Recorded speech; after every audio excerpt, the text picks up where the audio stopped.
This podcast is brought to you by the School of Advanced Study, University of London. Good evening. I was going to say that I thought it would be a miracle if we got all our star speakers here at the same time. And it looked hopeful, but at the moment, one of our speakers, Christina is stuck on a train, and the other is Peter Oborne. He's finishing off his column. If he finishes in time, he may just come in towards the end at 7:30. But we've got the core here, who are absolutely, influential, opinion formers, so we're not missing anything too dramatic. So I just want to say very quickly that why did we choose the topic an end to impartiality reporting with honesty? So we've all seen how journalism has been transformed by the internet, social media, and every second we're bombarded with news and opinions from every direction. And the rise of copycat BBC international channels has offered different perspectives. They can't be considered impartial, as we've seen in the case of Russia Today's coverage of Ukraine.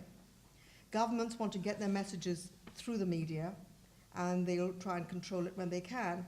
When I was speaking to a group working on the SOAS student newspaper Spirit recently, I was asked, how do you know who to believe? Some of them are here, and hopefully they will get some answers. And they were really asking in the context of the conflicting reports they were getting from the Ukraine. Before I hand over, I'd like to explain briefly why we organize these events. The Commonwealth Journalists Association was set up in 1978 to promote media freedom in Commonwealth countries. We're all volunteers with branches in about 20 countries. And journalists in many of these countries like Pakistan, Sri Lanka, Uganda, Sierra Leone are being killed, arrested, intimidated. The CJA serves as a reference point for isolated and vulnerable journalists who see us as an association that might be able to alert the world about their plight. We also strive to promote high standards of journalism, which is why we invite eminent speakers like the ones we have here, who can come and share their experiences, thoughts, and talk about some of the challenges facing journalism today. Since we have no regular income, we wouldn't be able to hold these events without support from the Institute of Commonwealth Studies, which has given us access to this marvelous room. We're also fortunate to have a master professional, Lustig, to chair the discussion. Robin is a former BBC presenter who only yesterday was named Independent Blogger of the Year at the Editorial Intelligence Comment Awards. So, Robin, over to you. Thank you. It's the pinnacle of my journalistic career so far. Rita, thank you very much. Good evening, everybody, and welcome. It's very nice to see so many people here. I'm sorry if we look somewhat denuded up here, but I'm confident that you will get full value out of the three contributors I have up here with me, and indeed from the other two, if they make it. I've been interested in this whole issue of impartiality ever since I began as a journalist, because my first job was with Reuters news agency, who put impartiality absolutely at the center of everything that they teach their young trainees. And so it's been imbued in my professional career right from the first day. But Rita is right. I mean, we live in such a rapidly changing world of communications technology that the old notions do perhaps need to be rethought. We need perhaps to redefine impartiality. We need to ask ourselves whether it did ever truly exist.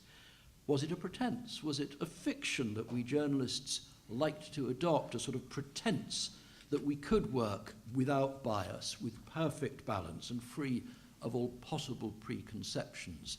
The other thing which fascinates me is where this leaves citizen journalists who don't come from a trained background but who often have access to information that we professional journalists do not. Anyway, lots of things for us to talk about. What I'm going to do is just very briefly introduce the panel. Each of them is then going to speak for 5 or 6 minutes each, just to set out their stall.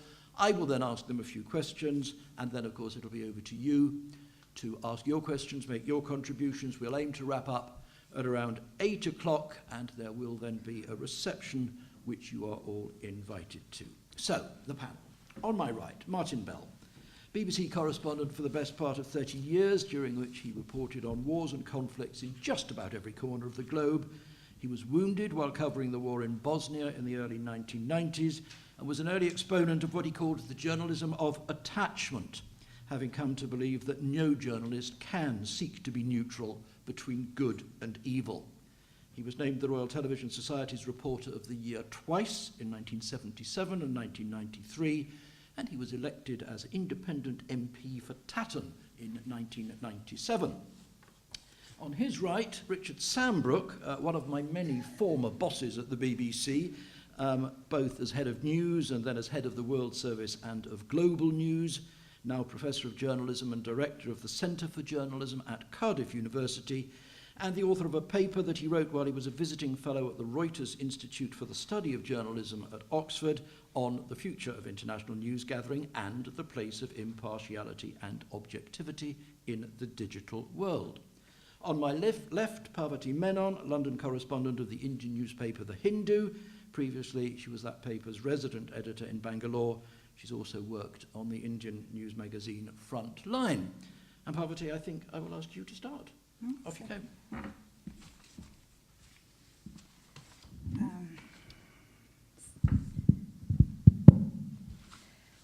Yes, Rita, I was sort of intrigued by this, the title of this evening's discussion, An End to Impartiality, Reporting with Honesty, and is the proposition that a journalist needs to be partial in order to report with honesty. For consumers of news, for those in this audience, perhaps that may sound disturbing. I mean, we're always trying to aim to be impartial. I mean, that's a lofty claim that journalism makes. And shouldn't that be a goal that we have to strive towards? So I think I'd put the issue slightly differently, namely that having a point of view is not inimical to objectivity. And what, as journalists, we strive towards is a degree of objectivity. In other words, I think we should acknowledge bias. After all, the very choice of a story expresses a certain bias.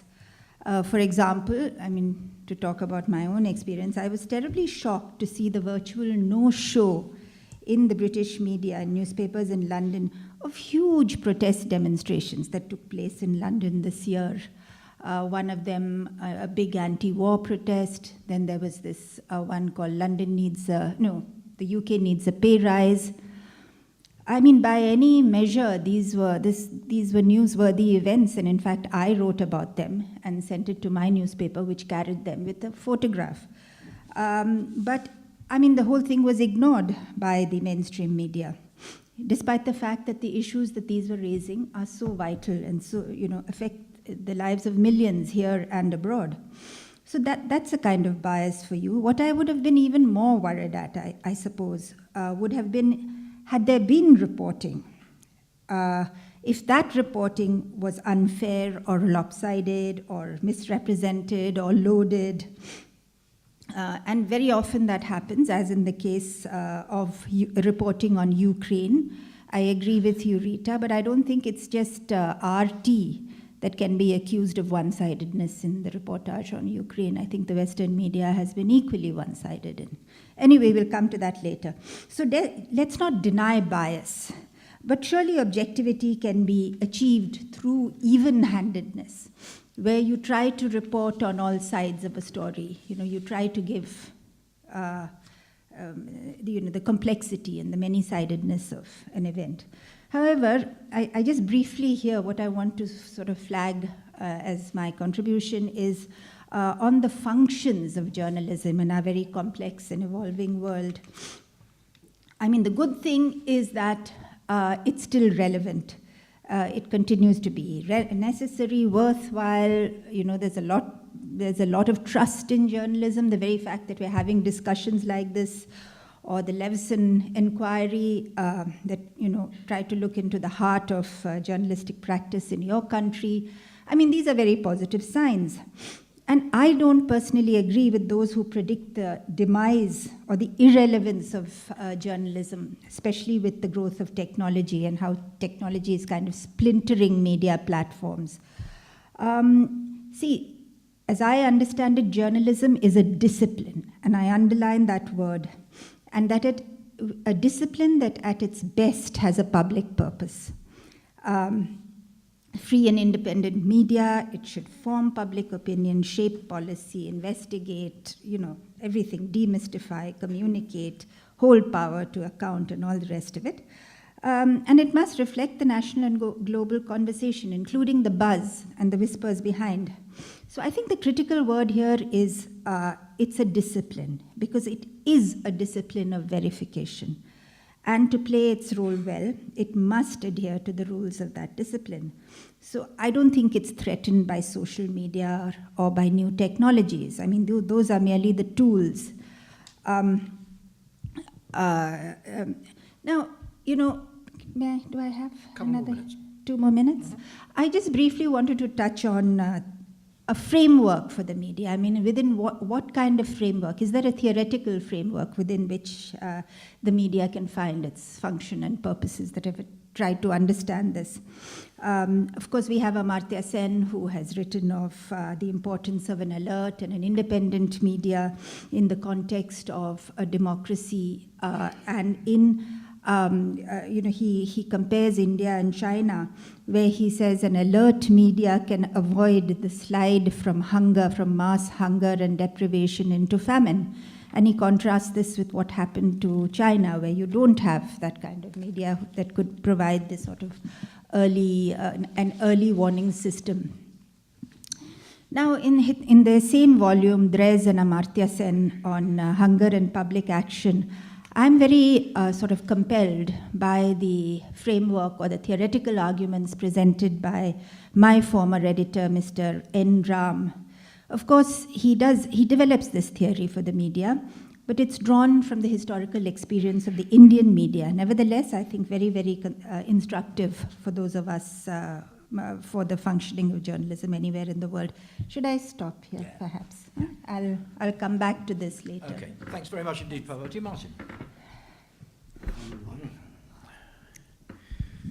Well, where do I begin? It's very alarming. I have on my right, when I finally crossed the line and got out of journalism into politics, I had to call him up and say, Richard, I'm actually not reporting the election result in Edinburgh South. I'm going to be standing myself. And then after I got elected, I had to hand him all my BBC credit cards. And the BBC is the only organisation where when you retire, they don't give you a watch, they take one away. Clearly I'm the oldest person here, and I go way back on this. And a couple of years ago, I was asked to give a kind of a lecture to the BBC's College of Journalism. They flatteringly called it a master class, but I wanted to pull out from the archive some really bad war reporting, and I pulled out my own from Vietnam in 1967.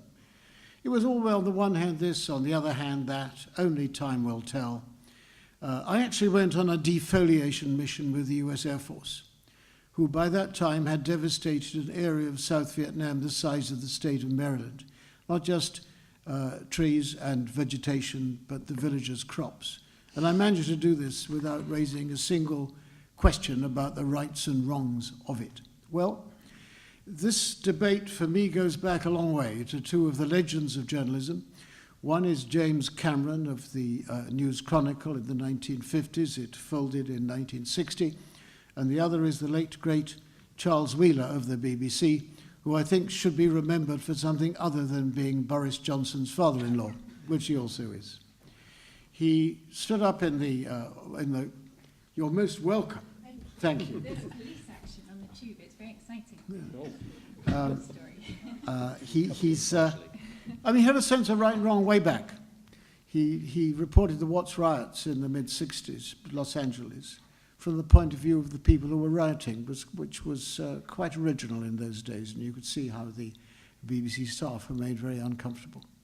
And it took me a long time, but when I started, I regarded wars as being about orders of battle and weapon systems, and I was completely blown away by the gung-ho nature of it, having been once a soldier myself. But then I came to see wars are about people.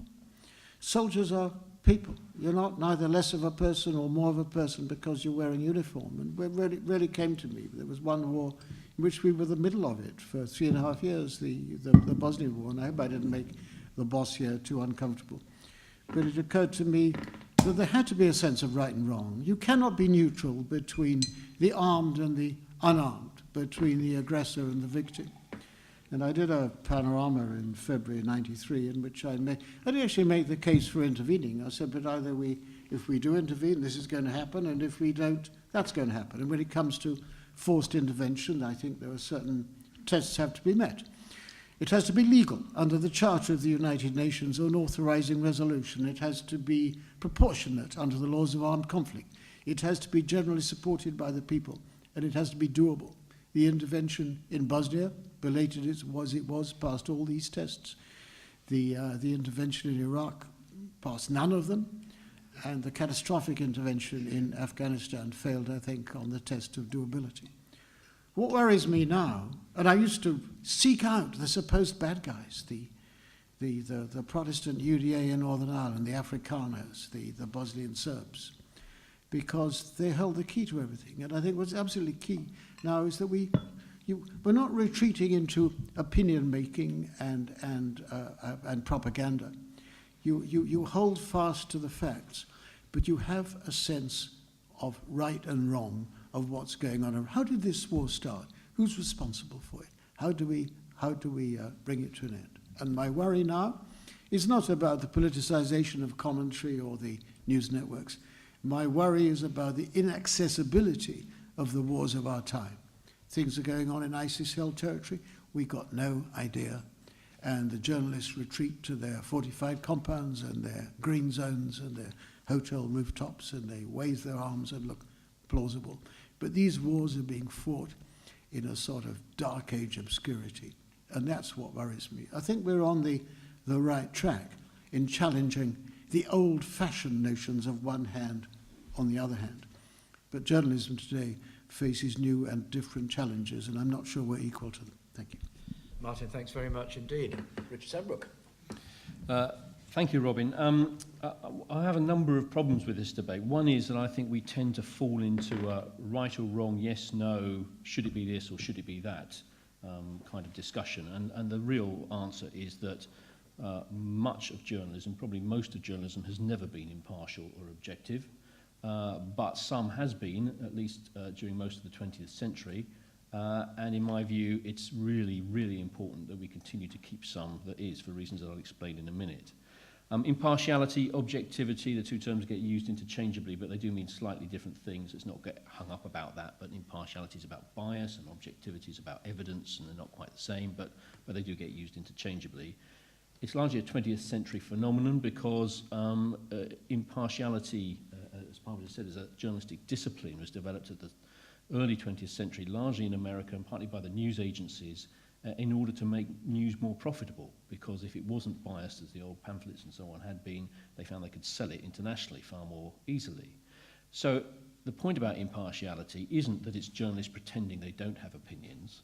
The point about it is that it's a discipline which precisely acknowledges that journalists do have opinions. And it's a professional discipline you submit to, get both sides of the story, try to get two sources in order to counter any personal bias that you may have, and supposedly therefore raise the quality of the information that you are giving. So there's a lot of, I think, misunderstanding about impartiality, which tends to pollute the debate. But the basic position we're in at the minute, particularly in the digital age, is we have a surplus of opinion and a shortage of what I would call objective, I'd sooner talk about objectivity than impartiality, objective information and news, that is based on evidence.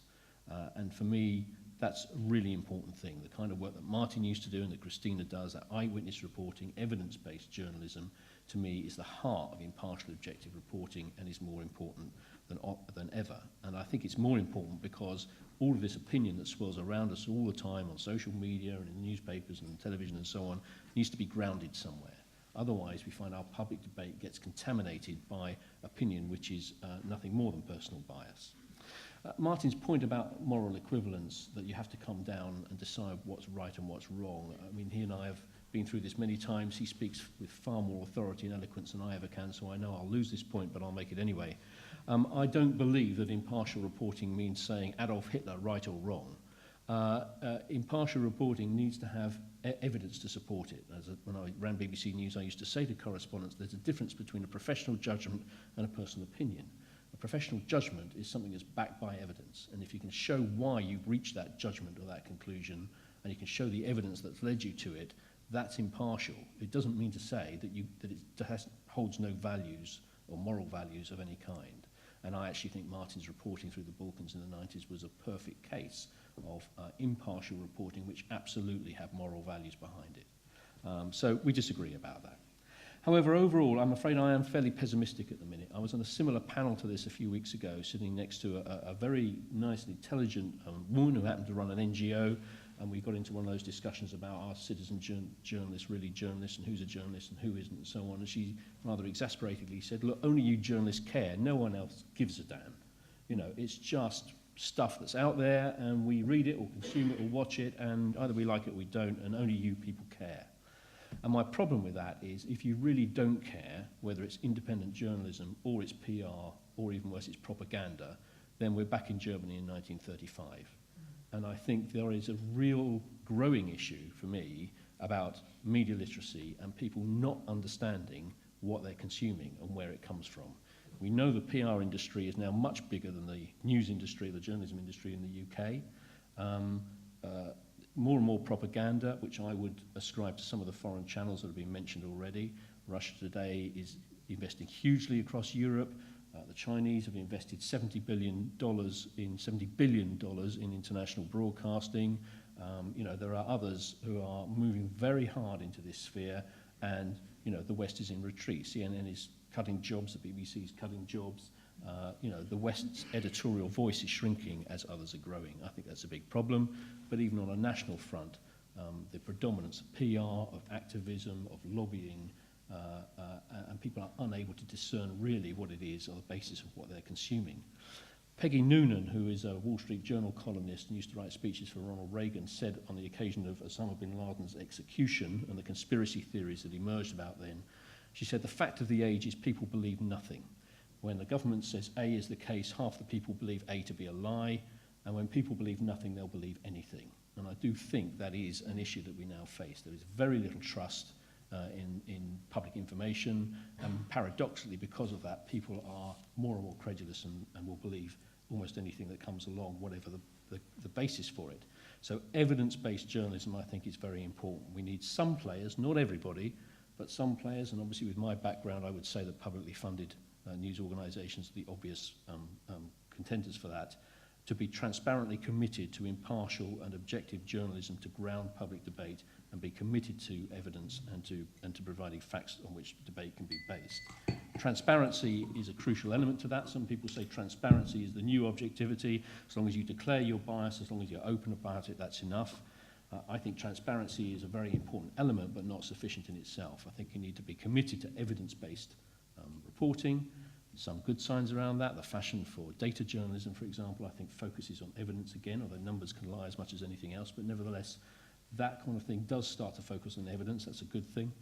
But you need evidence as well as transparency, and you need plurality of both supply of news and plurality of opinion within the news as well. And I think some commitment to those starts to give you the basis of what we used to get from impartiality and objectivity, but perhaps redressed for the new age. Thank you, Richard, very much. Christina, welcome. Ladies and gentlemen, Christina Lamb, let me just introduce her to you very, very briefly. Sunday Times, one of Britain's most distinguished foreign correspondents. She's been named Foreign Correspondent of the Year no fewer than 5 times. She was named by Grazia magazine as one of their icons of the decade and by She magazine as one of Britain's most inspirational women. She has reported extensively from Pakistan, from Afghanistan, from many parts of Africa, also from Brazil. She's co-author of the book I Am Malala, the autobiography of this year's remarkable Nobel Peace Prize winner, 17-year-old Malala Yousafzai. Christina, I've said to everybody 5 minutes as an opening. Is that all right? Sounds good. Lovely. Thank you. Apologies for being late. We always joke at the Sunday Times that foreign correspondents can find their way into Baghdad and places, but they can't get to things in London. So I'm sorry about that. Richard just talked about people believing nothing. I had my own experience of that over the last year in dealing with Malala and writing with her this story about her being shot by the Taliban.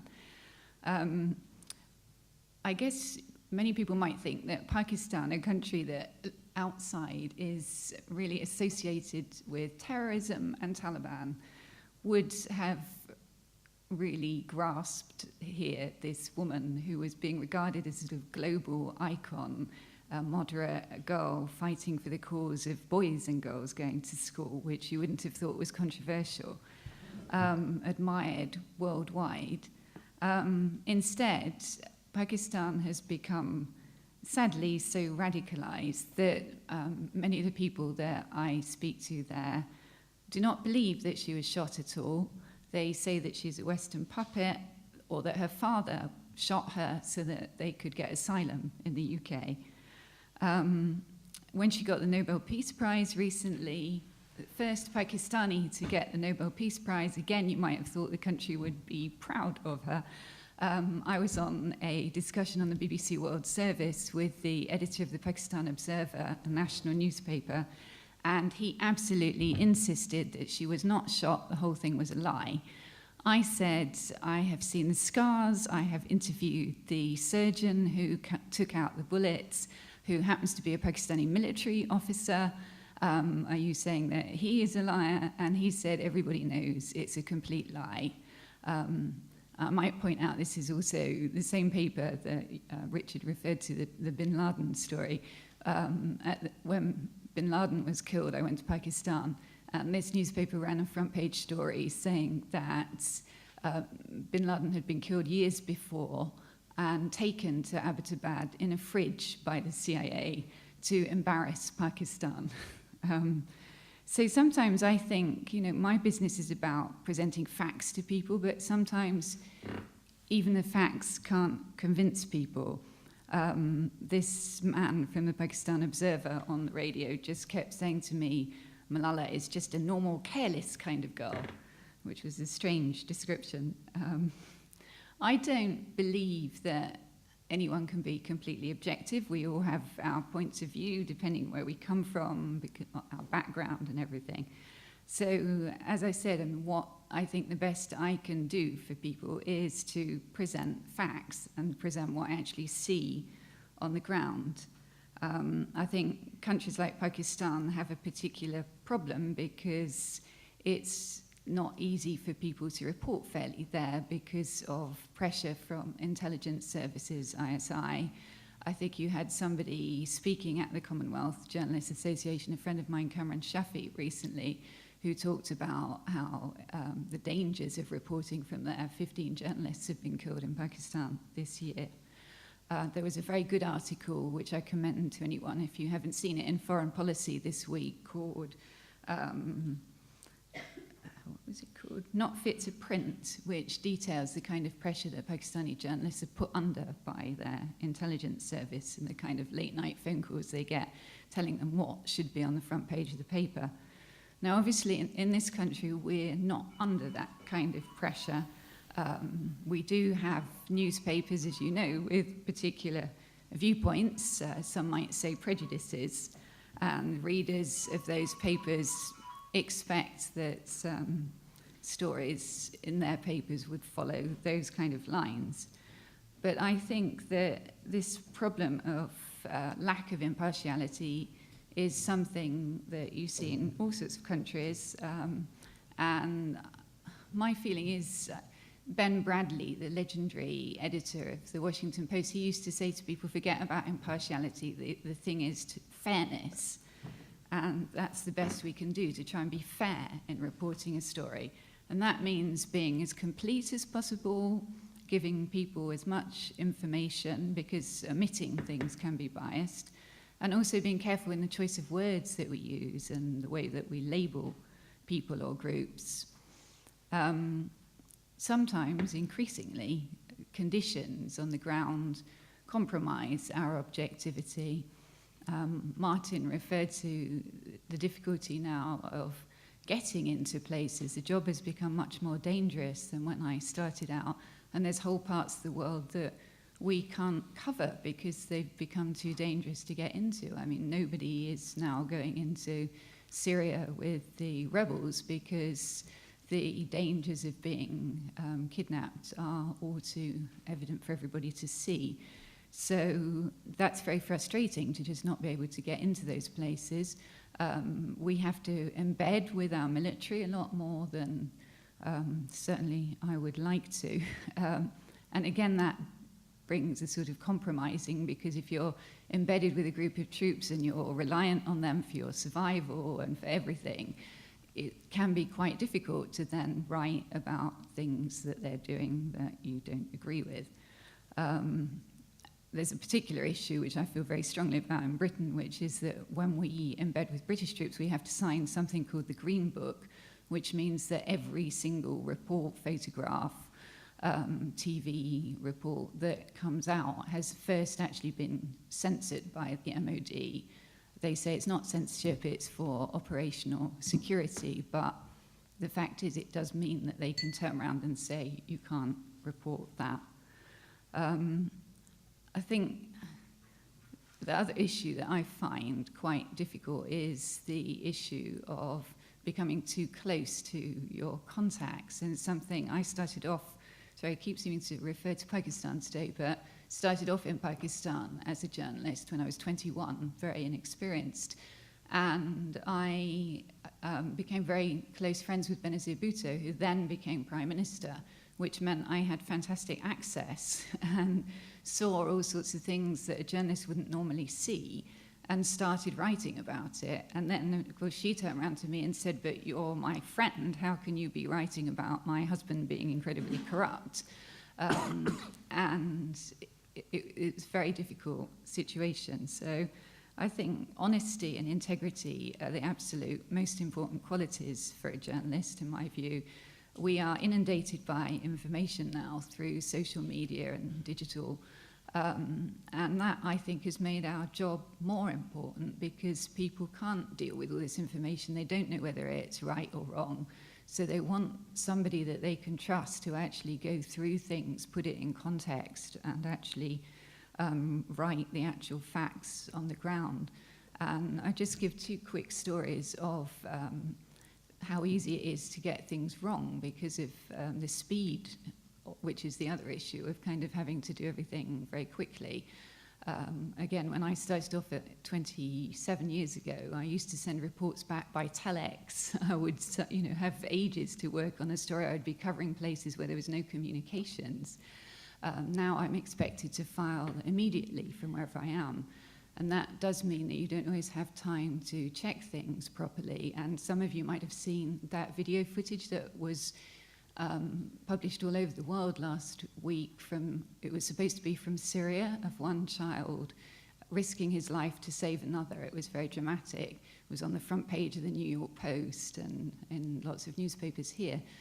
In fact, it was fake footage that had been filmed in Malta by Norwegian documentary makers. And a lot of people just put it out without checking because it looked convincing.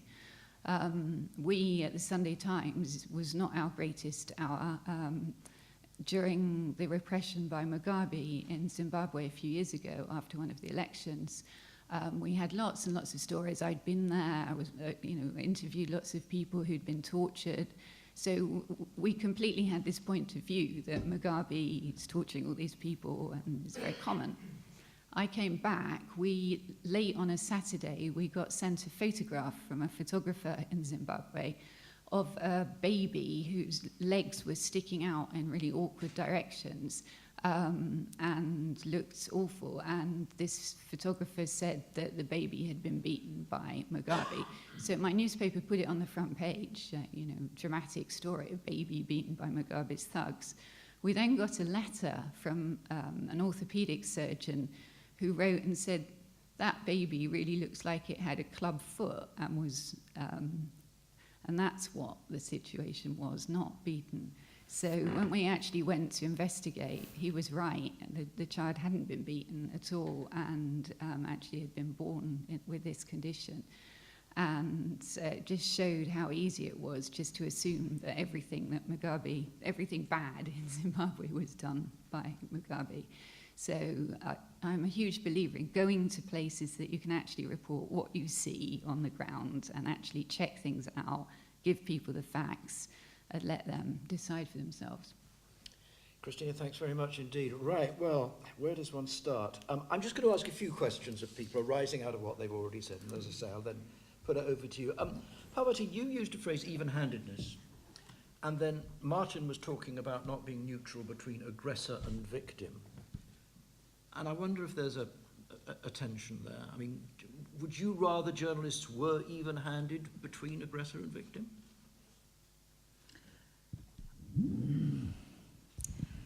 So I would say no, in the balance, of course. But you have to give, I think that if you're on the ground and you're reporting, you certainly have to give, you have to give the picture of what you may not agree with or you may not like or which you would rather not, acknowledge. So I think it's important. I mean, I feel one thing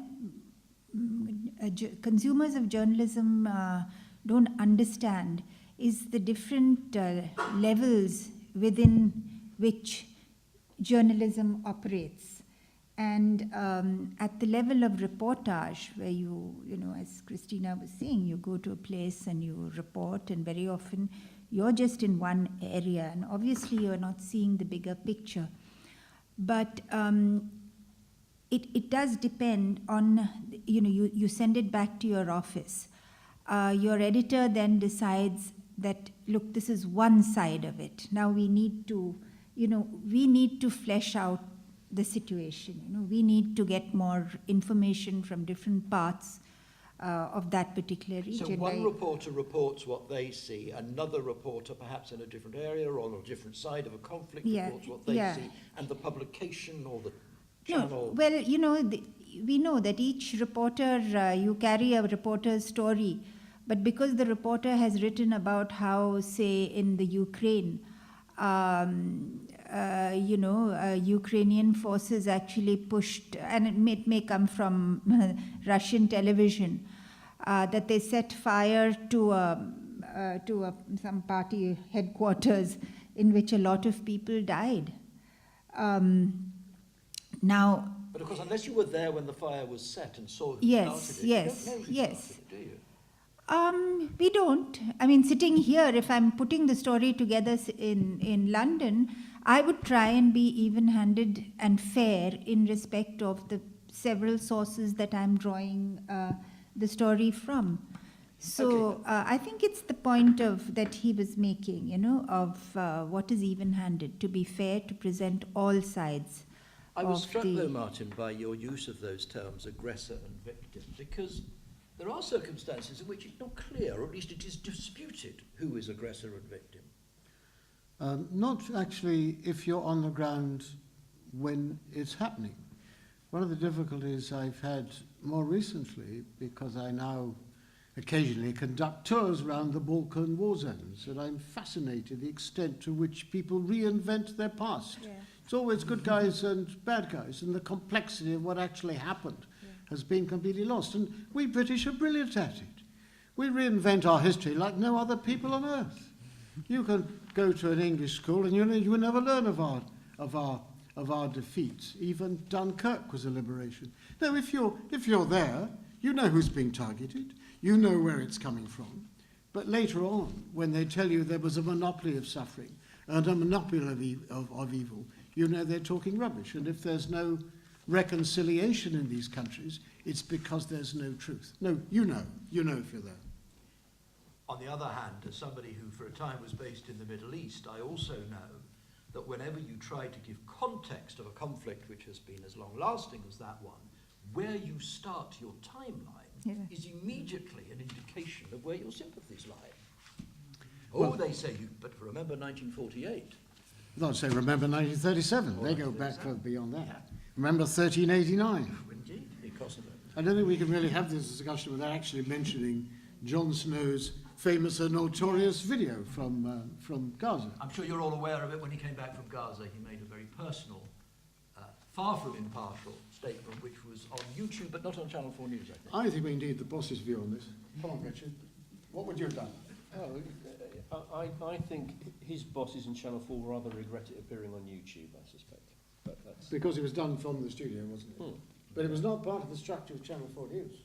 No, it wasn't. I mean, but my point is, I think he's perfectly entitled to give a personal view if he then sets out the reasons and the evidence of why he's arrived at that view, and people can then take a view. That's the transparency behind it, if you like. But I think that is very helpful if he sets out the reasons he's arrived at the conclusion. Richard, you talked about evidence-based journalism, but evidence isn't something that kind of just sort of sits there waiting to be observed, does it? You have to collect evidence, and sometimes it is partial evidence in the sense that it's not complete.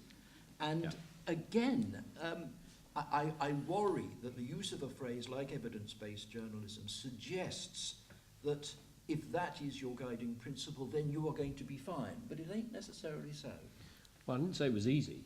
But I mean, I do think that personally I would want to see a renewed focus on people finding evidence and putting in the hard work to try and uncover it as best they can. Carl Bernstein, the famous Watergate reporter, talks about the news as the best version of the truth that day. And we have to acknowledge that journalism is imperfect. People talk about it as the first draft of history, by no means the last. But I think a commitment to evidence, as opposed to simply, well, this is what I feel today, emoting or, personal bias or something. And there's so much opinion through social media and all the rest of it. Let's reconnect with evidence and then allow that to be the basis of conclusions that are drawn. I've never forgotten during the Iraq War of 2003, sitting in Bush House and interviewing one of the embedded correspondents who was advancing towards Baghdad from the south with US troops. And I asked him a question. He said, listen, I can't answer that question. You've got to remember, I'm looking at this war through a letterbox. In other words, he had a tiny little slit view. All he knew was what was happening to his unit in where he was. He had no idea what was happening anywhere else. No, that is a problem, isn't it, for war? Well, it is. If the embedded reporting is the only reporting and the only version of that war you have, then that's a very big problem. But of course, the way that something like Iraq was reported wasn't just from embedded reporters. There were all sorts of issues around embedding, though, I also think actually, there was embedding in the Crimea as well, you also had people who were based back in London trying to put the big jigsaw together. You had people who were based in Baghdad. You had people based all over the place, and it's a jigsaw that you try and put together. But you're right, if you just take one narrow view at one moment in one time, that's not really going to tell you very much at all. I actually claim to be the founding father of embedding. I have an accreditation card, serial number 001, January 1991. And as long as it's supplemented by other sources of information, it's close up, it's through the letterbox, and actually the slit window at the back of a Warrior battle taxi is exactly the size of a letterbox. But what's happened in the last 10 years? The independent unilateral reporters have been blown away. Terry Lloyd of ITN in Iraq, and Mary Colvin notoriously. And there's nobody else out there. These are the dangers we face. I remember in 1982 during the Falklands War when I was news editor at The Observer, and the embedded correspondents only had British military communications networks over which to file. Therefore, their copy went straight to the MOD before it arrived on news desks, and it wasn't released by the MOD until it had been literally blue-penciled, censored, and sometimes after several days' delay. So, that was one extreme of embedding. But it's still like that because we have to sign a green book which says that they will check everything, which I don't think that we should accept. But the problem is, if I'm the only person that doesn't accept it, it just means I don't get embeds. You see, what the agencies do is they say so.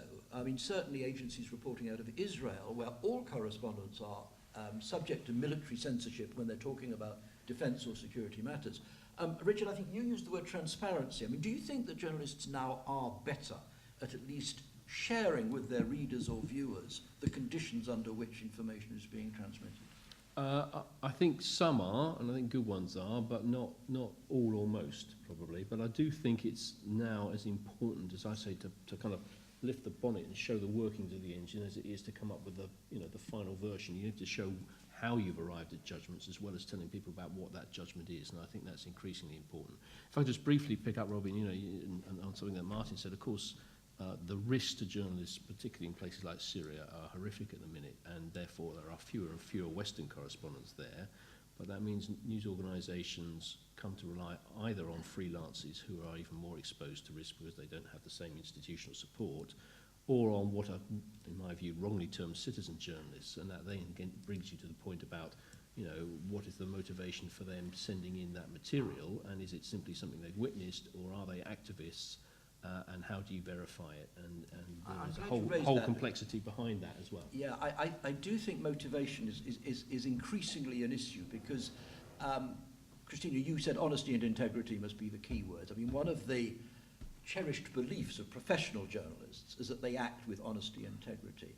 Where I think perhaps now we're beginning to move away from that is increasingly there are journalists who haven't gone through the same sort of preparation that traditionally professional journalists have gone through. They might have different motivations. You talked about fairness, but some journalists in some parts of the world don't see their role as being fair. They see their role as being to advance a cause.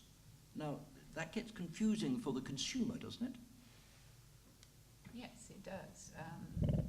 I mean, like I said before, I think that's where it makes our role more important, that we actually can sort of sift through that and know, because we've got people that have had a lot of experience in those places, know where somebody has got a certain point of view.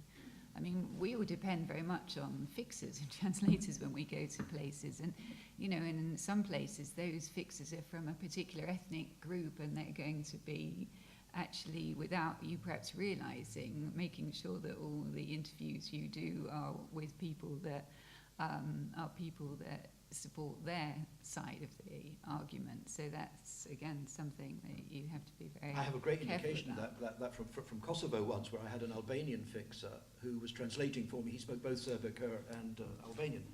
And he was translating for me a Kosovo Serb interview.